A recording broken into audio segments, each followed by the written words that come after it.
Assalamualaikum warahmatullahi wabarakatuh. Masih semangat?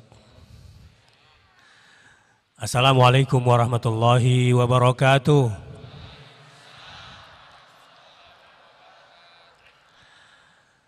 Alhamdulillahil karimir rahman.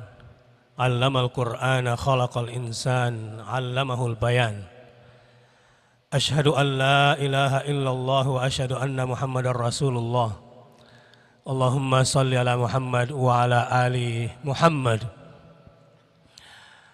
Subhanaka la ilma lana illa ma 'allamtana innaka antal alimul hakim. Subhanaka la ilma lana illa ma 'allamtana innaka antal alimul hakim. Subhanaka la ilma lana illa ma 'allamtana innaka antal alimul hakim. Rabbi zidni ilma. Jamaah rahimakumullah, mudah-mudahan kehadiran kita di Masjid Istiqlal pada hari ini menjadi pemberat amal timbangan akhirat kita semua.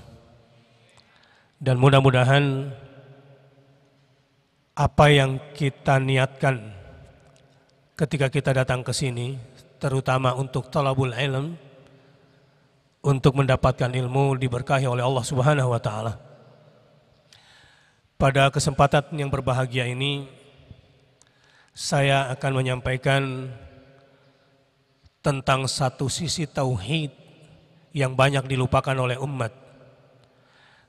Tauhid ini bagian daripada tauhidul uluhiyah. Saya akan membicarakan tentang tauhid al-hakimiyah, tentang mentauhidkan Allah dalam kepemimpinan, mentauhidkan Allah dalam hukum dan peraturan. Ini hal yang dilupakan di tengah gencarnya demokrasi yang sedang didewa-dewakan. Sering kita dengar sebuah ungkapan yang menurut saya bodoh. Misalnya ungkapan begini: di zaman demokrasi seperti ini setiap orang berhak untuk demo, dan demo adalah bagian dari demokrasi. Sebetulnya ungkapan seperti itu yang membuat pemerintah bingung sendiri. Nah, Islam mengenal yang namanya al-amr bil ma'ruf wan nahyu anil munkar, bukan demo. Demo itu dasarnya di dalam dunia demokrasi adalah lebih identik dengan mengumbar hawa nafsu dan emosi. Identik dengan menyuarakan dengan cara melampiaskan hawa nafsu sehingga merusak sarana publik. Hanya untuk kepentingan-kepentingan keduniaan sesaat, untuk kepentingan individu atau kelompok, tergantung siapa yang membayar dan siapa yang ingin berkuasa di balik demo itu. Al-amru bil ma'ruf wan nahyu anil munkar adalah bagian daripada tauhid. Ketika kita ingin menyuarakan isi hati, harus al-amr bil ma'ruf. Apa maksudnya? Rumusnya begini. Ini penting terutama buat mahasiswa, umat Islam, anak-anak SMU, atau ibu-ibu dan semuanya. Ada perbedaan mendasar antara amar ma'ruf nahi munkar dengan demo. Al-amru bil ma'ruf kaidahnya sederhana. Memerintah, mengajak, menyuruh pada kebaikan dengan cara yang baik. Itu kaidah pertama. Kaidah kedua, an-nahyu anil munkar. Melarang dari kemungkaran dengan cara tidak menimbulkan kemungkaran yang lebih besar. Mencegah kemungkaran dengan cara tidak menimbulkan kemungkaran yang lebih besar. Jadi semangatnya kalau orang-orang yang beramar ma'ruf nahi munkar biasanya gentleman. Cara dia menyuarakan, misalnya dia akan berhadapan dengan pemimpin yang zalim, Ini sudah ada aturan mainnya. Salah satu jihad besar adalah al-qiyam amam imamin jair. Berdiri dan berbicara lantang kepada pemimpin yang jahat. Itu gentleman. Menyuarakan dengan cara yang ma'ruf dan meneriakkan kemungkaran dengan cara yang tidak menimbulkan kemungkaran yang lebih besar lagi. Nah, pada kisi-kisi ini umat sering lupa, apalagi berkaitan dengan tauhid dalam memilih pemimpin. Saya akan sampaikan dalam waktu 30 menit ke depan kaidah-kaidah sederhana ilmu mentauhidkan Allah dalam hukum dan aturan. Kaidahnya begini. Ifradullah ta'ala wahdahu fil hukmi wat tashri'. Ifradullah ta'ala wahdahu fil hukmi wat tashri'. Segala sesuatu di dunia ini adalah milik Allah. Walillahi mulkus samawati wal ard. Milik Allah lah semua yang di langit dan semua yang di bumi. Itu aturan mainnya di muka bumi ini. Kaidah yang selanjutnya adalah aturan main di bumi ini adalah ala lahul khalqu wal amru. Ala lahul khalqu wal amru. Sama-sama. A'udzubillahi minasyaitonir rajim. Ala lahul khalqu wal amru. Ingatlah, hanya milik Allah lah penciptaan dan cuma Allah yang berhak memberikan aturan. Ini aturan main. Siapa yang menciptakan, dialah yang berhak membuat aturan. Itu aturan main dari Allah Subhanahu wa taala. Ini tauhid. Misalnya begini. Saya yang menulis buku ini. Jadi siapa yang berhak merubah-rubah buku ini? Kalau saya sudah mendapatkan hak ciptanya. Hanya saya. Jadi orang lain tidak boleh ikut merubah-rubah buku yang menjadi hak cipta saya. Ini bahasa keduniaan kesehariannya.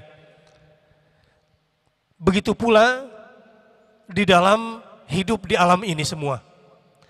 Ala lahul khalqu wal amru. Ingatlah, milik Allah lah semua kekuasaan dan cuma Allah yang berhak menentukan aturan. Ibu-ibu, badan ibu-ibu ini diciptakan oleh siapa? Allah. Jadi siapa yang berhak mengatur badannya ibu-ibu? Allah. Siapa yang berhak menentukan pakaian ibu-ibu? Allah. Jadi jangan ikut nabi fashionnya itu. Siapa yang berhak menentukan rambut ibu-ibu adalah Allah.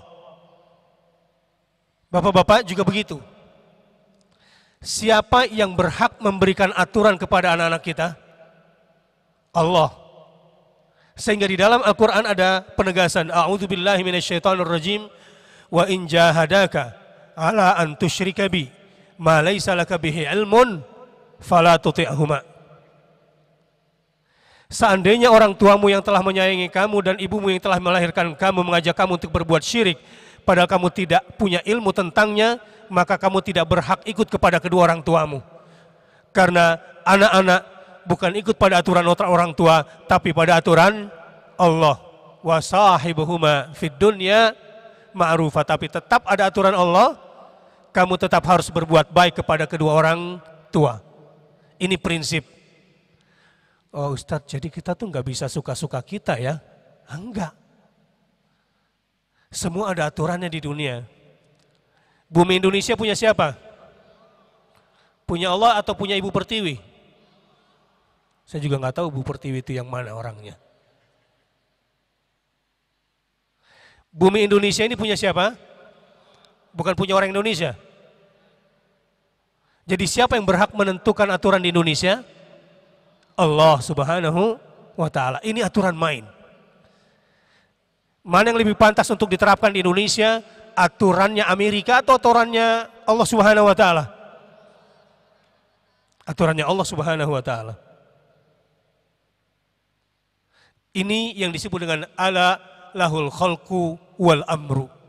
Ingat, hanya Allah yang menciptakan dan milik Allah semua ciptaan, dan cuma Allah yang berhak membuat aturan. Ini yang namanya tauhid al-hakimiyah, tauhid al-mulukiyah. Karena itu, segala sesuatu yang berkaitan dengan kekuasaan dan peraturan, jika itu berkaitan dengan kepentingan publik, sampai juga dalam urusan rumah tangga, kita harus selalu ifradullahi ta'ala wahdahu, selalu mentauhidkan Allah subhanahu wa ta'ala dalam hukum dan peraturan.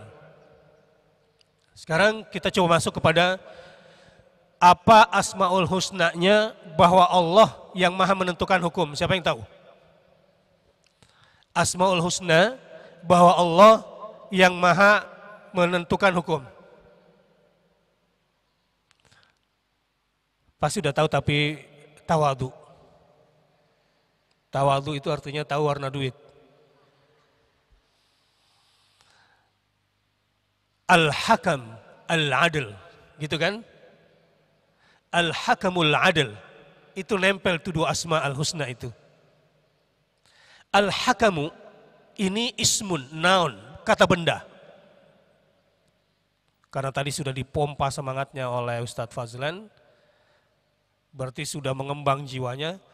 Tugas saya sekarang memasukkan ilmunya. Nanti tugas AA yang akan membungkus semuanya dengan kelembutan, tetapi dengan kekuatan sekaligus. Allahu Akbar. Allah Al-Hakam sekaligus Al-Adil. Di dalam hadis Nabi SAW disebutkan, ini dari hadis yang sahih, faqad sahhanin Nabi SAW annahu qala, innallaha huwal hakam wa ilaihil hukmu. Innallaha huwal hakam, sesungguhnya Allah itu adalah si Al-Hakam, yang maha menentukan hukum.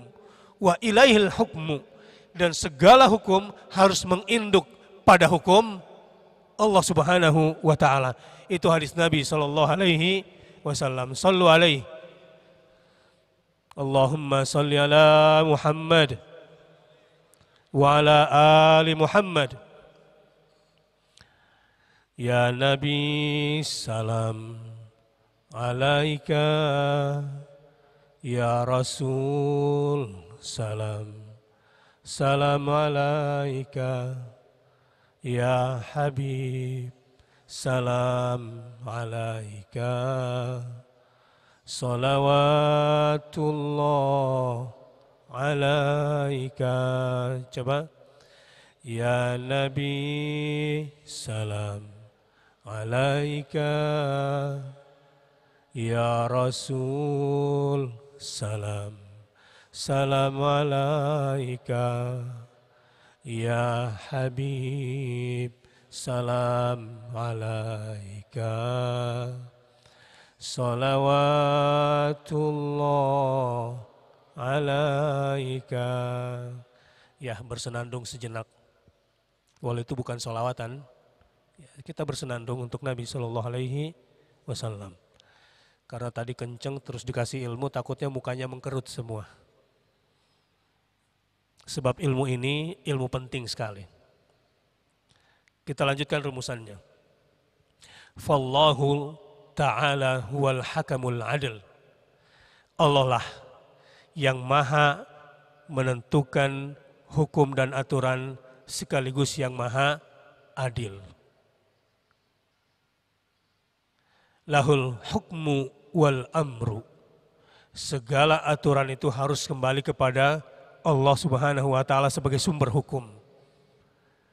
Allah sumber semua hukum. Karenanya kalau kita perhatikan nih, Pancasilanya orang Indonesia yang dibuat oleh pendiri bangsa ini, sila pertamanya apa? Ini perjuangan. Setelah 7 kata dibuang, ya, ini sebetulnya mungkin yang terbaik dari pertarungan di tengah pluralitas Indonesia ini. Tapi sekarang sudah ada yang mau ganti, tidak lagi ketuhanan yang Maha Esa. Ada yang sudah mau ganti kehutanan, gitu. tidak mau ada Tuhan di Indonesia. Apa bedanya orang bertuhan dengan orang yang berketuhanan? Orang yang bertuhan itu sama kayak iblis. Iblis merasa punya Tuhan nggak? Iblis mengakui nggak kalau Tuhannya adalah Allah? Mengakui.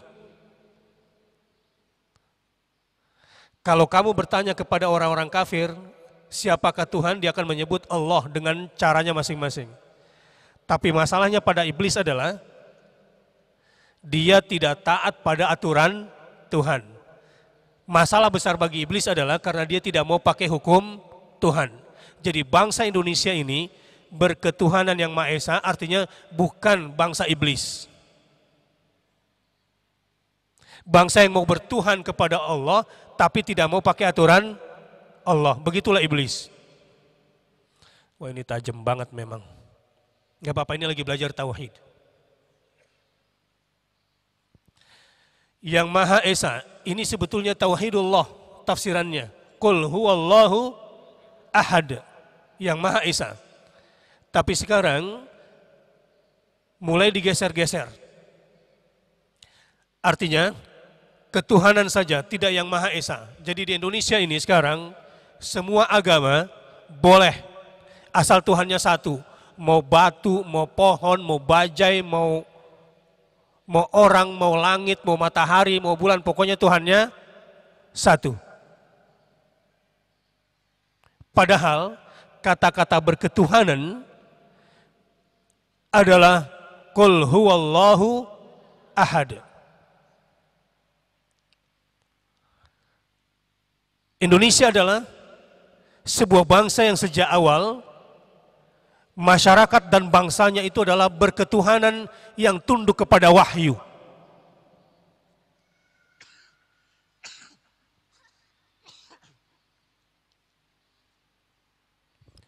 Bukan bangsa iblis yang tidak mau tunduk kepada wahyu. Setuju? Indonesia ini bangsa yang berketuhanan yang terikat kepada wahyu. Yang mau tunduk kepada wahyu Allah, bukan bangsa iblis yang tidak mau tunduk kepada wahyu Allah, tapi merasa bertuhan.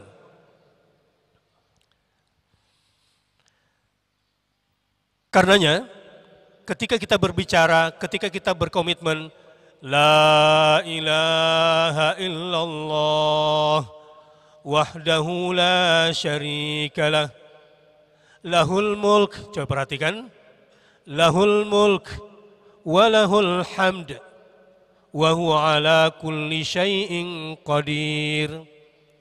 Maknanya, yang pertama, La ilaha illallah, artinya la ma'buda illallah, tidak ada sesembahan yang patut disembah selain Allah. Maknanya kalau berkaitan dengan materi hari ini adalah la hukma atau la hakama illallah. Itu artinya tidak ada hukum, tidak ada aturan yang lebih patut untuk ditaati selain aturan Allah Subhanahu wa ta'ala.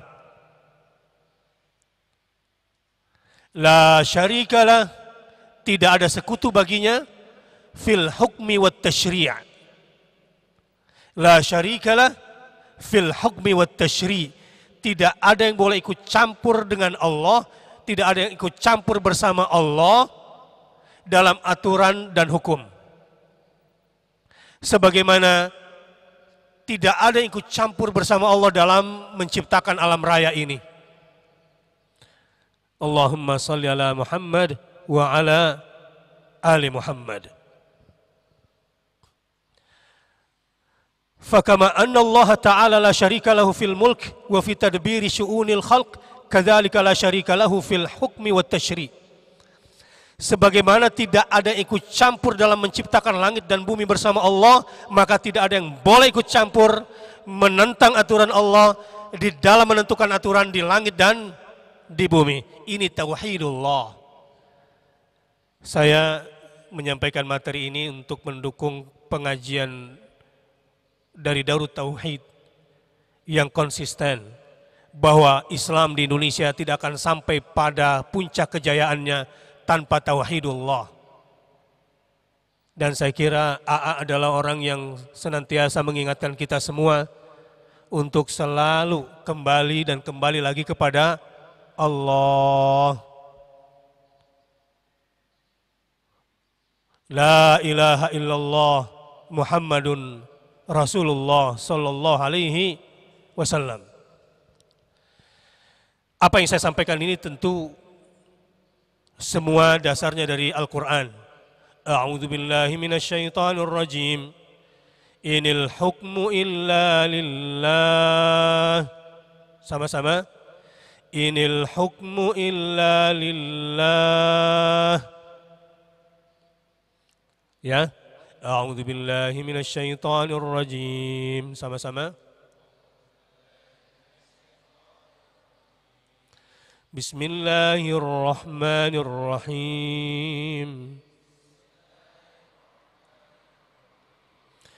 Inil hukmu illa lillah. Amara an la ta'budu illa iyyah. Amara an la ta'budu illa iyyah. ذلك الدين القيم ولكن أكثر الناس لا يعلمون. Kita ulangi dari awal. A'udzu billahi minasyaitonir rajim. Bismillahirrahmanirrahim. Inil hukmu illa lillah. Amara an la ta'budu illa iyyah. Dzalika ad-dinul qayyim walakinna aktsaran nas la ya'lamun. Sesungguhnya semua hukum itu adalah milik Allah. Dan permulaan hukum yang harus kita taati adalah amara alla ta'budu illa iyyah. Prinsip dasar semua hukum, dasarnya adalah Allah perintahkan kamu agar kamu tidak menyembah selain Allah Subhanahu wa ta'ala. Dzalikad dinul qayyim. Inilah agama yang lurus itu. Begitulah agama yang lurus itu. Walakinna aktsaran nasi la ya'lamun. Akan tetapi sebagian besar manusia tidak tahu bahwa cara beragama yang lurus itu adalah amara an la ta'budu illa iyyah. Amara an la ta'budu illa iyyah. Amara an la ta'budu illa iyyah. Kalau ingin beragamanya lurus, enggak bengkok-bengkok, ya. Pagi beriman, sore kafir lagi, sore beriman, pagi kafir lagi, gitu kan? Ini sudah disebutkan dalam hadis Nabi SAW. Badiru fitanan, kaqat'il lailil mudlim, yusbihur rajul mu'minan wa yumsi kafiran. Wa yumsir rajulu mu'minan wa yusbihu kafiran yabi'u dinahu bi'aradin minad dunya. Ada banyak orang-orang yang mengaku muslim, beragama Islam, tetapi pagi beriman, sore kafir lagi. Kalau hadisnya bunyinya begini: bersegeralah beramal saleh, khususnya di akhir zaman seperti ini. Tapi amal saleh itu dasarnya harus ilmu. Kalau kita biasanya diajakin beragama, mulainya Yang mana? Berilmu dulu atau udahlah yang penting amalnya, yang mana dulu biasanya? Udahlah berilmu, ngaji-ngaji, yang penting kan amalnya, begitu ya? Ah, ini keliru, ini sombong tapi bodoh. Ini merasa sudah beramal tapi tanpa ilmu. Jadi kalau ada yang ngomong begitu kasih tahu, kamu sombong tapi bodoh ini. Yang penting amalnya enggak. Al-ilmu qabla al-amal. Berilmu dulu baru beramal. Apalagi sebentar lagi bulan puasa. Ya, baca lagi itu bab saumnya. Kadang-kadang saya ditanya, kita udah bicara kemana-mana, Ustadz, apa hukumnya nelan ludah? Ya kalau enak telan aja terus. Ini berarti memang masuk bulan puasa, tetapi tidak baca ilmunya. Nah termasuk yang parah gini, main kawin aja, nggak pakai ilmu bab nikah. Ini jomblo-jomblo sakinah, mana para jomblo-jomblowers ini? Yang belum nikah-nikah ini kita buatin klub aja ya. Jomblo Sakinah Club gitu. Jangan menikah sebelum khatam bab nikah. Ada aturannya.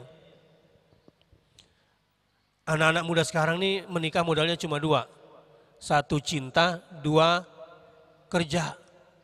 Itu aja, selebihnya terserah Anda bungkus gitu kan.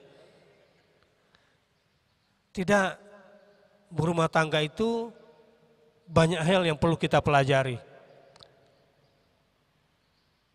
Ada lagi yang parah, udah terlanjur jadi orang tua tapi nggak bisa jadi orang tua.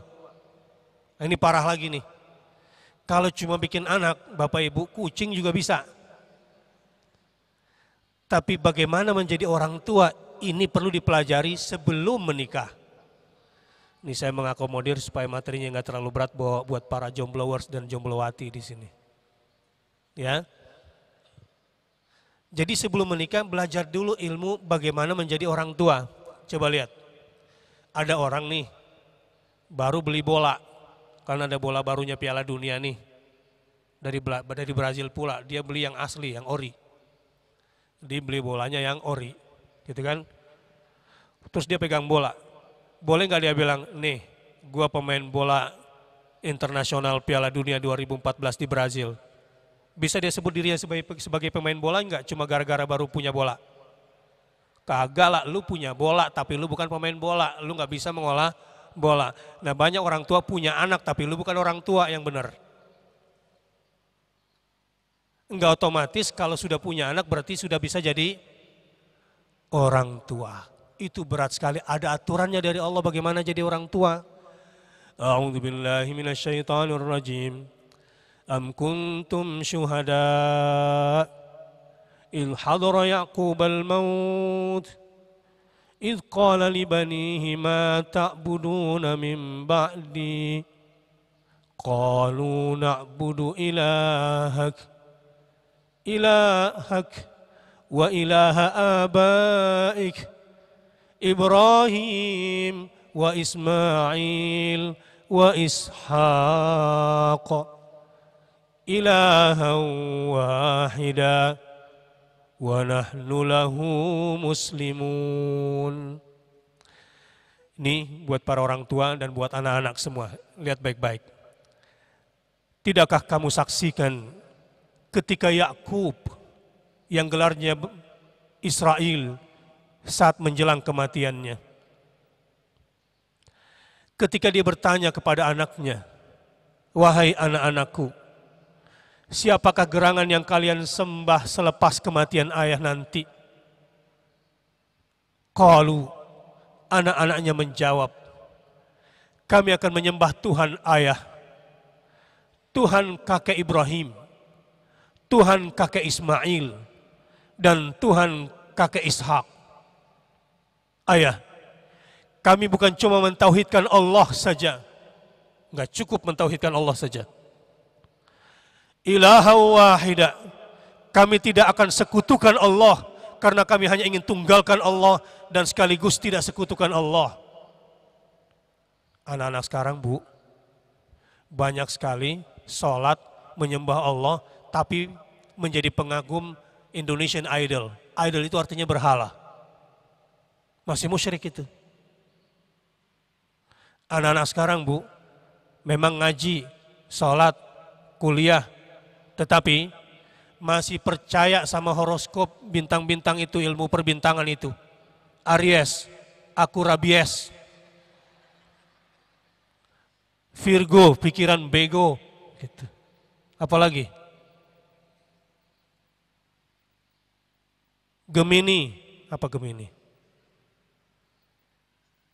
Gemuk tapi mini gitu. Ilaha wahida, ilaha wahida, ilaha wahida. Bukan cuma na'budu ilahak, tetapi ilaha wahida. Ada blog, ada Twitter, Tuhan Cherry Bell. Agama smash. Innalillahi wa inna ilaihi raji'un. Ini juga pengagum calon presiden saya baca.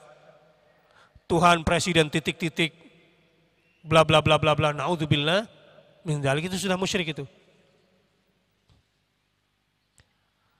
Cinta ditolak. Dukun bertindak gitu. Musyrik itu.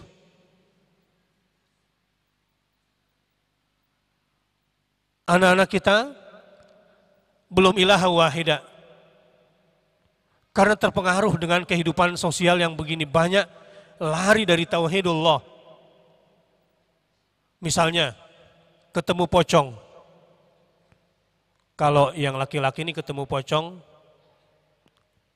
kamu sini. Berdiri di samping saya sini. Kalau kamu ketemu pocong, apa yang kamu lakuin?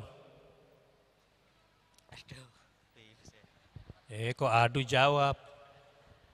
Seandainya gue pocong nih.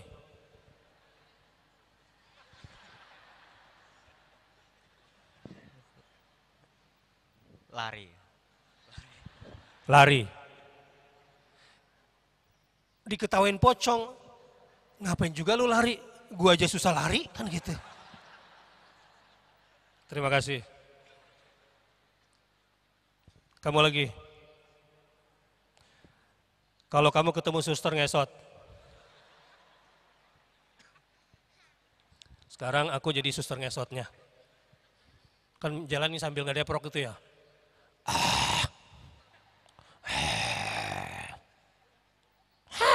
Gitu. Apa yang kamu lakuin kalau ketemu suster ngesot gelap-gelap? Sama lah. Lari. Lari lagi. Padahal si suster ngesotnya nggak bisa lari. Nah dia yang lari. Yang benar itu kalau ketemu suster ngesot, kenapa suster? Suster minta gendong ya. Gitu.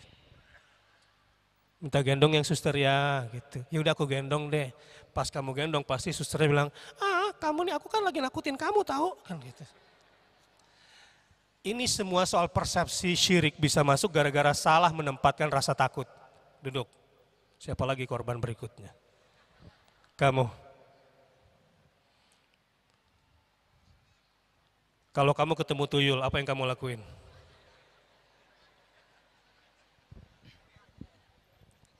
Pastinya lari. Ini kok lari semua ya? Tuyul itu pakai baju atau telanjang? Kan telanjang. Terus kalau ada bayi telanjang, masuk angin nggak? Pasti. Nah kalau ketemu tuyul, kasih minyak telon. Terus kalau masih belum pakai baju, masih masuk angin kan? Jadi kalau ketemu tuyul, yang kedua kamu apain? Telonin. Udah dikasih minyak telon nih, tapi masih masuk angin. Baju ya. Ya kasih baju, sebentar ya Tong ya, gue beliin baju gitu kan. Nah itu yang benar, jadi jangan lari ya. Baik. Nah ini yang terakhir, jangan nunduk.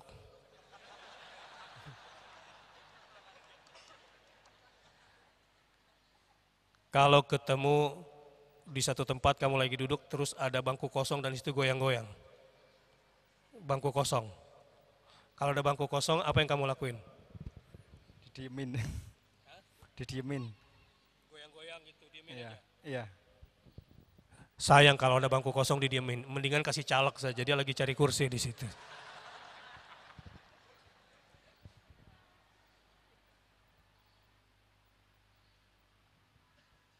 Baik, ini sedikit relaksasinya, tetapi ingin saya katakan kalian yang lari, kalian yang takut sama setan telah menempatkan rasa takut bukan pada tempatnya. Mana bisa Indonesia bangkit, mana bisa Islam bisa jaya jika kalian sebagai anak muda salah menempatkan rasa takut. Kalau orang-orang muda itu bertauhid, ketika berhadapan jangankan sama suster ngesot, tuyul dan yang lain-lain itu, dia akan bilang, musuh, kamu dengan semua senjatamu, kamu dengan semua tentaramu, hanya mengiming-imingkan dua hal bagiku. Aku maju untuk buktikan bahwa aku bukan pecundang, atau aku mati dan mati karena aku menang berhadapan dengan kamu yang banyak. Allahu Akbar. Itu baru anak muda seperti Abu Bakar As-Siddiq.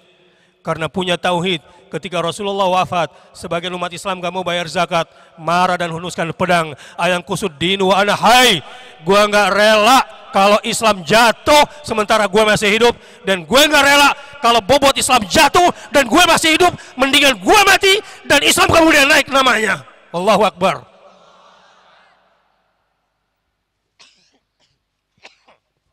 Itu baru anak muda keren namanya. Jangan kayak alay-alay gitu loh. Tadi habis ngaji sama Ustadz Bakhtiar dapat apa? Ya gitu deh.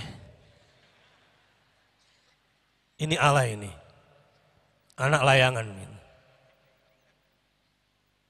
Tadi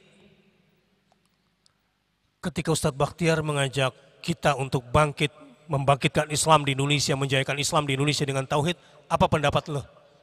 Seterah. Wah ini alay ini. Nanti kalau ditanya di luar, bagaimana menjadi seorang pemuda? Tadi Ustadz bilang seperti Abu Bakar As-Siddiq, ayang kusuddin wa ana hai. Saya tidak rela nilai Islam jatuh dan bobot Islam jatuh di mata saya sementara saya masih hidup.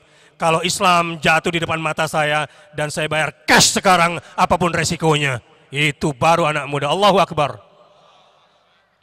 Jadi kalau ketemu pocong ngapain? Saran saya nanti kalau ketemu pocong adu balap lari, pasti dia kalah. Jelas? Jangan lu yang lari, lu diketawain. Kalau dia datang nih begini, tik, tik, oke, balap lari ya. Pasti dia hands up itu. Ya gua nggak ikut deh kalau kayak gitu, lu aja lari. Gitu. Terus kalau ketemu suster ngesot dia apain? Gendong aja. Dia nggak bisa ngapa-ngapain nanti. Orang lari aja susah. Terus kalau ketemu tuyul dia apain? Hah? Kasih minyak telon dulu, kasihan Yul. Kemana-mana lu jalan telanjang kayak gini, malu tuh aurat tutupin. Tak kasih minyak telon dulu ya, pasti dia nanti nurut sama kamu. Nah, khawatir kamu jadi pemelihara tuyul lagi nanti. Gak minimal gak digangguin sama tuyul lah gitu.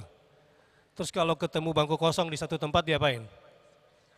Nah, caleg yang lagi kelaparan kursi kasih aja itu. Allahumma sholli ala Muhammad. Baik. Ilaha wahida wa nahnu lahu muslimun. Nah, yang ketiga kalau mau jadi orang tua harus didik anaknya pasrah pada aturan-aturan Allah. Jadi kalau jadi orang tua sudah sukses mendidik anak, nanti menjelang mati bapak ibu susah. Kalau tiga ini tidak ada pada anak-anakmu. Anak harus diajarkan bertauhid yang pertama, na'budu ilahak. Yang kedua, anak harus diajarkan ilaha wahidah, tidak boleh sekutukan Allah. Dan yang ketiga, anak harus diajarkan wa nahnu lahu muslimun. Kami hanya tunduk pada aturan-aturan Allah sebagai seorang muslim. Anak-anakku sekalian, jika kalian sebagai anak dan sudah melaksanakan tiga hal pada dirimu, kalianlah akan menjadi jembatan sorga bagi kedua orang tua kalian. Amin ya Rabbal. Oke, bagaimana caranya wahai anak-anak supaya bisa menjadi jembatan sorga bagi orang tua? Satu hari ada Ahmad di pojokan lagi menangis karena lagi susah menghafal Quran. أعوذ بالله من الشيطان الرجيم بسم الله الرحمن الرحيم عما يتساءلون عن النبأ العظيم الذي هم فيه مختلفون. Kemudian dia lupa. Lalu dia berulang-ulang dia menangis, ditanya sama temannya, "Kenapa Ahmad menangis?" "Aku harus menghafal Quran karena Quran yang membuat aku bahagia." Terus apa lagi? "Aku ingin bahagiakan papa dan mama dengan Al-Quran. Aku ingin bahagiakan papa dan mama dengan Al-Quran. Aku harus menjadi penghafal Quran karena kalau aku menjadi penghafal Quran, aku punya 70 tiket dan yang pertama kali aku kasih tiket buat masuk surga adalah bapak ibuku. Aku harus hafal Quran karena kalau aku hafal Quran, orang tuaku akan masuk surga dan akan dipakaikan mahkota dengan permata yang terangnya lebih terang daripada matahari." Saya keliling Indonesia 3 bulan ini sekitar 10 kota untuk audisi Hafiz Quran nanti di TV, umur 3-7 tahun, Allahu Akbar. Anak-anak Indonesia sekarang sudah banyak yang punya cita-cita hebat. Ada anak dari Ambon, umur 4 tahun sudah bisa ngaji, umur 6 tahun kemudian nonton TV, acara saya di saat itu dia lihat, "Bapak bodoh, Bapak bodoh, Bapak bodoh." Bapaknya bilang, "Seumur-umur Ustadz, saya itu dibodoh-bodohi oleh manusia, oleh anak saya ini." Kenapa? Kenapa Bapak tidak bisa bikin saya menjadi hafiz Quran seperti yang di TV itu? Kenapa Bapak tidak mendidik saya menjadi seperti itu?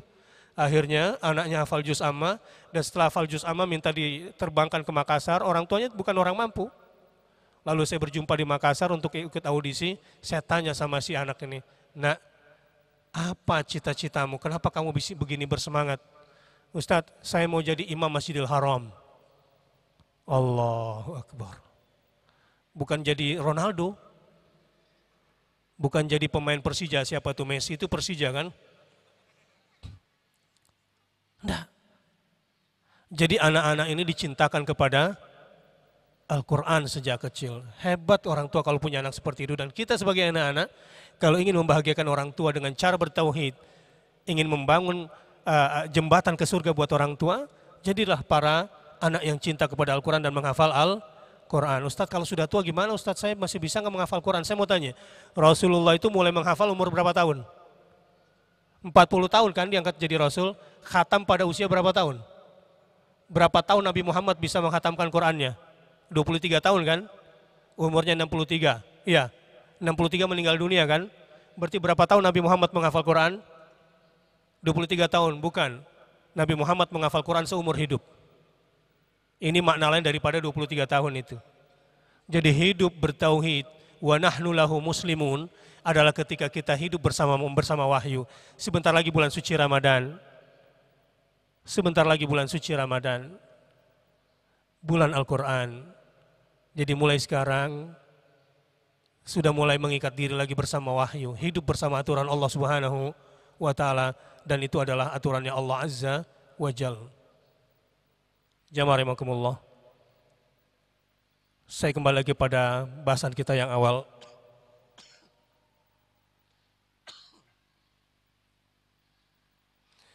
Inil hukmu illa lillah, amaru alla ta'budu illa iyyah, dzalika dinul qayyim. Ibu-ibu, bapak-bapak, dan adik-adik semuanya, kita ingin menjadi manusia high class di hadapan Allah atau di hadapan manusia? Ya mudah-mudahan sih di hadapan kedua-duanya ya. Kalau ibu-ibu yang high class, gampang lihatnya, coba lihat merek tasnya. Tapi mereknya bagus, KW jangan-jangan lagi. Ya begini, buat yang muda-muda. Para sahabat Nabi itu selalu ingin hidupnya itu dzalika dinul qayyim. Ingin yang menjadi obsesinya dia itu bukan jadi polisi, jadi dokter, jadi insinyur, jadi arsitek, jadi enggak. Obsesinya dalam hidupnya adalah bagaimana saya bisa beragama dengan lurus dan hidup saya untuk menegakkan agama Allah, dan saya mati dalam keadaan menegakkan agama Allah. Itu orang jiwanya besar. Bumi akan dilipat buat dia dan dia akan mendapatkan fasilitas walillahi junudus samawati wal ard, miliknya Allah lah tentara langit dan bumi. Kalaupun jadi dokter itu kebetulan, kalaupun jadi polisi itu juga kebetulan, kalaupun jadi hakim ini kebetulan, tapi itu bukan tujuan. Dzalikad dinul qayyim. Tujuan Rasulullah, tujuan para sahabat, tujuan orang-orang soleh. Lihat siapa itu Tariq bin Ziyad, umurnya cuma 20-an tahun, menyeberang dari Maroko ke Selat Gibraltar, kemudian masuk ke Eropa Timur, di Eropa Barat, Eropa Timur, kemudian menerangkan seluruh Eropa Timur sampai ke Granada, modalnya cuma untuk satu, tegakkan dinullah, dzalika dinul qayyim. Itu baru keren. Itu anak muda keren banget. Hanya untuk membawa agama Allah dan menegakkan agama Allah. Anda tahu, pada tahun itu di Inggris, kalau turun hujan sedikit lagi, langsung bencek sapi semata kaki. Tetapi ketika Islam sudah masuk sampai ke Spanyol, orang-orang Spanyol kenal banget sama Islam. Dan dia tahu banget dan peninggalan itu ada begitu jelas di depan mata, betapa Islam itu hebat. Anda tahu, di London kalau turun hujan sedikit, itu semata kaki becek, tetapi di sana sudah aspal dan cahayanya terang sekali kalau malam. Itu Islam, tentu kita bawa dengan elegan. Nah karenanya, para sahabat Nabi, orang-orang yang saleh, Salahuddin Al-Ayyubi, obsesi hidupnya adalah bagaimana hidup dan mati dalam menegakkan agama Allah. Dzalika dinul qayyim. Seperti Abu Bakar As-Siddiq yang berkata tadi, ayang kusuddinu ana hayy. Saya tidak rela buat agama saya jatuh sementara saya masih hidup. Dzalikal dinul qayyim. Makanya para sahabat itu ya, kalau ketemu ulama bukan ngajak foto. Lain sama anak muda sekarang, kalau ketemu ulama ngapain? Yang betul tuh minta doa, jangan minta foto. Ibu ya. Jadi nanti kalau ketemu ustadz gitu jangan ngajakin foto, tapi minta apa? Minta doa gitu. Itu yang lebih benar. Jelas? Jadi setelah ini nggak ada acara foto-foto ya. Baik, lanjut. Sahabat bertanya begini kepada Rasulullah, ya Rasulullah, dullani ala amalin in fa'altuhu ahabbani Allah. Ya Rasulullah, tunjukkan dong kepadaku amalan kalau aku kerjakan, Allah kemudian mencintai aku. Kalau bahasa sekarangnya, ya Rasulullah, tunjukkanlah kepadaku satu amalan, jika aku kerjakan amalan itu maka aku akan bergengsi di hadapan Allah, aku akan bergengsi di hadapanmu, dan aku bergengsi di hadapan orang-orang beriman. Dzalikad dinul qayyim. Pemuda-pemuda itu selalu obsesinya seperti itu. Rasulullah SAW bersabda begini, kalau kamu nak pemuda ingin jadi orang bergengsi, ingin jadi mukmin yang high class di hadapan Allah, Rasulnya dan orang beriman, satu, as-salatu ala waqtiha. Salatlah tepat pada waktunya. Jadi ibu-ibu, bapak-bapak, kalau ingin jadi orang bergengsi, itu bukan dari mobilnya, bukan dari bajunya, bukan dari gadget dan handphonenya, bukan. Orang berkelas itu mulai dari mana dilihatnya? Salatnya tepat waktu atau tidak. Yang kedua, birrul walidain. Birrul walidain. Ini aturan Allah yang harus kita taati di muka bumi kalau mau jadi orang bergengsi.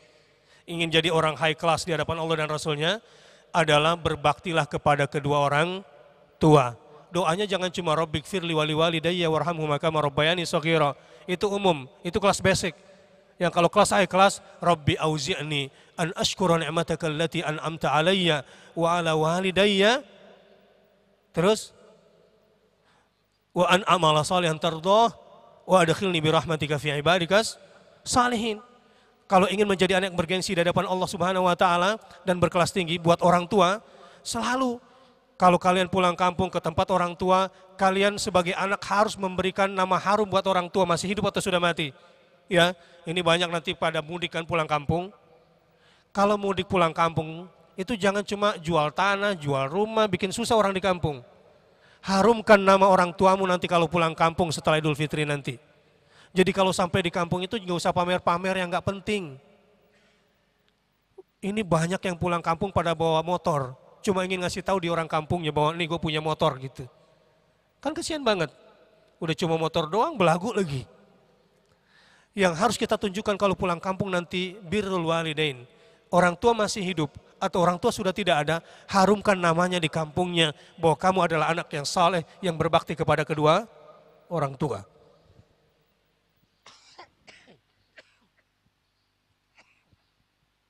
Yang ketiga,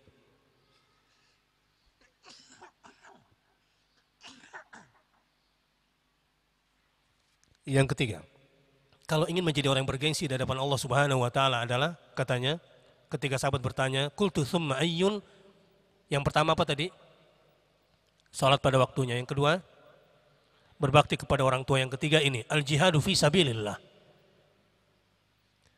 Al-jihad fi sabilillah. Ini setelah ini nanti bagian infak jalan lagi nggak? Hah? Saran saya jalanin lagi. Saya mau kasih ilmu. Kalau cuma berani zakat doang, ya insya Allah masuk surga. Tapi kelas basic, bukan high class. Jamaah Darut Tauhid harusnya bergengsi dong di hadapan Allah dan Rasulnya. Sudah belajar ilmu Tauhid. Jadi nggak cukup cuma zakat doang. Zakat cuma 2,5%. Tetapi selanjutnya adalah harus masuk minimal middle. Middle itu berani berwakaf. Berani berwakaf. Wakaf tanah, wakaf rumah, wakaf gedung, wakaf tunai, wakaf apalah yang bisa diwakafkan. Termasuk lakinya wakafin aja. Wakafkan di jalan Allah Subhanahu wa taala. Dan kalau mau yang paling tinggi itu jihad harta. Jihad harta. Berapa angkanya? Coba, berapa angka jihad harta? Satu hari Rasulullah SAW meminta jihad harta kepada para sahabat. Abu Bakar berapa yang diserahkan? Semuanya. Umar berapa yang diserahkan? Sebagian besarnya. Yang unik, Utsman bin Affan. Berapa yang diserahkan oleh Utsman bin Affan? 100 ekor kuda perang berikut barang-barang yang di atasnya untuk si mujahid fisabilillah. Rasulullah SAW kemudian berkata, sahabat ada lagi yang mau nambah? Setelah Abu Bakar, Umar dan Utsman, karena kita masih kurang, Utsman angkat tangan lagi. Saya ya Rasulullah. Kamu lagi Utsman? Iya. Berapa? 100 ekor kuda perang berikut barang yang dibutuhkan di atasnya. Baik. Ada lagi yang lain? Utsman lagi yang tunjuk tangan. Saya lagi ya Rasulullah. Berapa? Seperti tadi lagi. Jadi udah berapa itu? 300. Oke, selesai Utsman, ada lagi yang lain. Utsman lagi, dalam riwayat bahkan sampai 8 kali. Itu high class. Pertanyaannya adalah, apakah Abu Bakar miskin gara-gara itu? Apakah Umar kemudian susah gara-gara itu? Apakah kemudian Utsman tidak lagi jadi konglomerat gara-gara begitu? Tidak. Mana kusa malu abdin min sadaqah. Rasulullah bersumpah dengan 3 sumpah. Silakan buktikan sumpah Rasulullah SAW. Yang pertama, tidak akan berkurang hartanya seorang hamba gara-gara bersedekah. Jadi lu yang takut bersedekah tiap hari, kasihan miskin mulu, nggak bisa naik high class. Ada yang siap menjadi orang kaya? Kalau bercita-cita jadi orang kaya, jangan cuma zakat. Itu batas minimum wajib. Tapi harus berani jihad harta. Sumpah yang kedua Rasulullah SAW, ketika kamu dizalimi dan kamu bersabar ketika dizalimi, maka kamu akan bertambah izzah, bertambah mulia di hadapan Allah Subhanahu wa taala. Itu sumpahnya Rasulullah SAW. Saya ingin berlanjut lagi. Dzalikad dinul qayyim walakinna aktsarun nasi la ya'lamun. Begitulah cara beragama yang bergengsi, tapi sayangnya sebagian besar manusia tidak tahu. Saya ingin tutup kaji saya dengan surah Al-Maidah ayat 55. Sebagai penutup materi di kajian Tauhid Al-Hakimiyah. A'udzu billahi minasyaitonir rajim. Sama-sama. Bismillahirrahmanirrahim. Innama waliyukumullah. Innama waliyukumullah wa rasuluhu wal mu'minun alladzina yuqimuna as-salah wa yu'tuna az-zakah wa hum raki'un. Innama waliyukumullah ورسوله والمؤمنون الذين يقيمون الصلاة ويؤتون الزكاة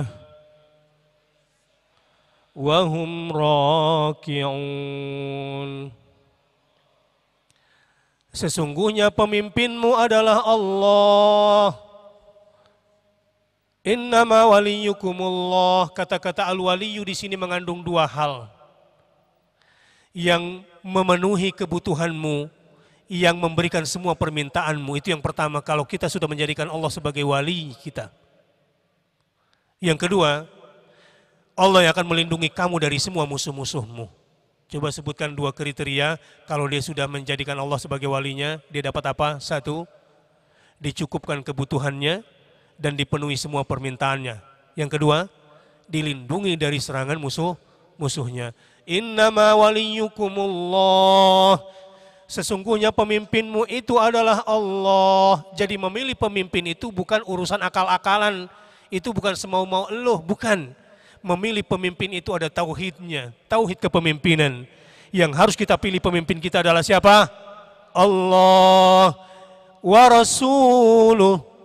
Yang kedua, pemimpin kita adalah Rasulnya sallallahu alaihi wasallam. Jadi pemimpin sejati kita dari kalangan manusia adalah Rasulullah sallallahu alaihi wasallam. Dalam hidup dan mati, dalam suka dan duka, dalam menang dan kalah, pemimpin kita siapa? Rasulullah sallallahu alaihi wasallam. Dan yang ketiga di ayat ini adalah wal mu'minun. Sebagai pengganti Rasulullah sallallahu alaihi wasallam yang harus kamu jadikan pemimpin adalah orang-orang yang beriman. Ustadz, tapi berimannya gimana nih Ustadz? Kita kan ada pilihan. Kita harus pilih yang mana? Karena saya tidak kampanye, jadi saya sedang menjelaskan ayat. Kriteria orang berimannya di dalam ayat ini dijelaskan 3 kriteria yang harus kamu pilih dia sebagai pemimpin kamu. Alladzina yuqimunas shalah. Cari pemimpin, cari calon presiden yang mendirikan sholat. Jangan pilih yang enggak sholat. Itu kata Al-Quran, bukan kata gue. Wa yu'tunaz zakah. Dan mereka membayarkan zakat. Wahum raki'un. Calon pemimpinmu dari kalangan beriman yang harus kamu pilih. Yang ketiga adalah orang yang ruku, artinya ikut sholat jamaah bersama orang mukmin, mau menegakkan agama Allah bersama orang-orang Islam, tidak mengganggu orang-orang Islam di masjidnya, dan menegakkan syariat Allah Subhanahu wa taala demi kepentingan bersama. Ini pemimpin yang harus kita pilih. Jadi jangan asal-asalan milih pemimpin itu. Pemimpin kita yang pertama siapa? Allah. Yang kedua siapa? Rasulnya. Yang ketiga siapa? Orang beriman. Apa kriteria orang beriman? Kriteria orang berimannya 1, mendirikan sholat. 2, membayar zakat. Yang ketiga, orang-orang yang ruku bersama orang-orang yang ruku. Inilah tauhid. Jadi soal kepemimpinan ini juga masalah tauhidullah. Ini saja yang bisa saya sampaikan. Mohon maaf atas semua khilaf dan salah. Subhanakallahumma wa bihamdika asyhadu an la ilaha illa anta astaghfiruka wa atubu ilaik.